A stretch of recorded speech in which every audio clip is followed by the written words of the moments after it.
We left off Reish Ches.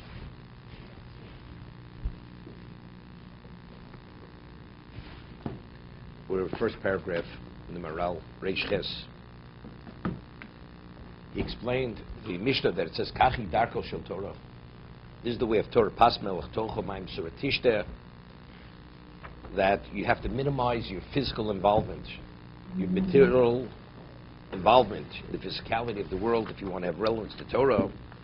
So he explained in terms of that there's nothing removed from physicality of the material like the Torah itself.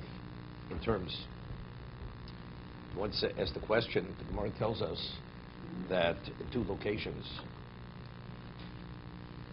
something you say to Shabbos. It says, Eina brocha halal dava somim min ayin.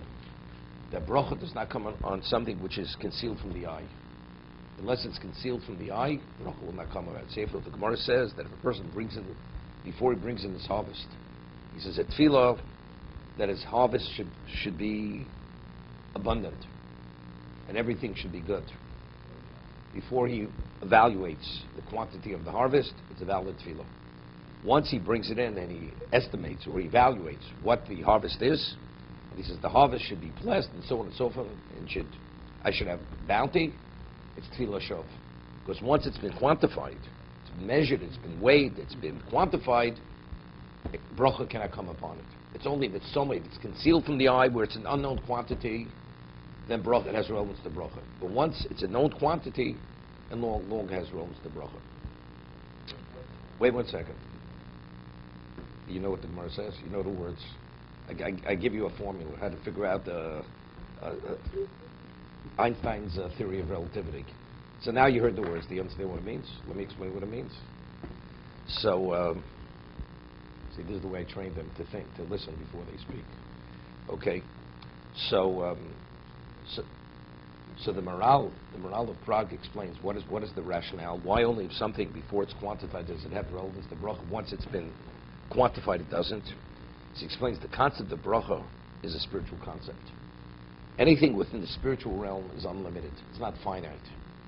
So until you actually quantify it, it's an unknown entity. So since it's an unknown entity, it has relevance to bracha. It could be anything. Once you quantify it, it's taken on a physical profile because it's finite. It's exactly because you've quantified it. As many bushels as you have. Therefore, it no longer has relevance to bracha, which is a spiritual concept. Bracha is unlimited. This is finite. Therefore, bracha cannot come upon it. That's the Maharal of Prague. So, I asked the question: the Mishkan, the specifications of Mishkan are so exact and detailed, and yet all bracha emanates from the Mishkan. Not only that, God who's infinite, that's his location of dwelling. So here you have something which is quantified, and yet it accommodates Hashem's presence. So how do we reconcile with this? That's the question I asked. Right? So what I said was that what is a bushel of wheat, or a bushel of whatever it may be? A bushel is a bushel. The Aron with its specifications, the Shulchan, whatever is in the Beis HaMikdash, in the Mishkan, is that what it is, or these are all only symbolisms? These are symbolisms. So when we speak quantification, we've quantified it. That it has to be made according to specifications to be effective within the spiritual realm to activate whatever forces have to be activated. This has to be the profile of the Mishkan.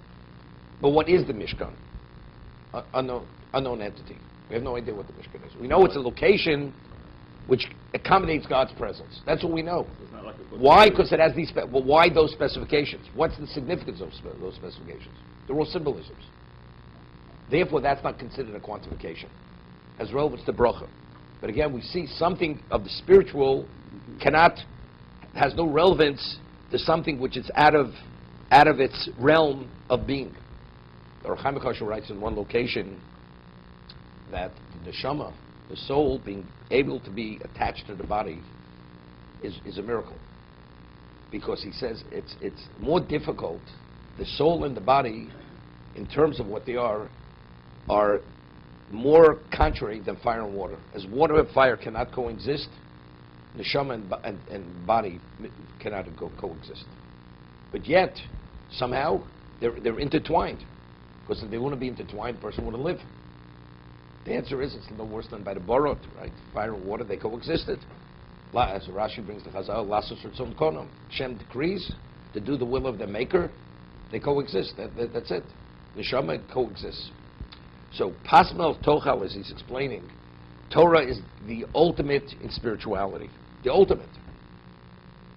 If the person's physical, the intellect is abstract, and it's the least physical of the human being.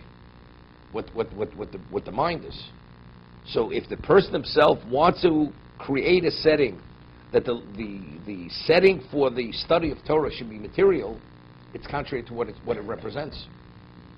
It's something which has no relevance to the material.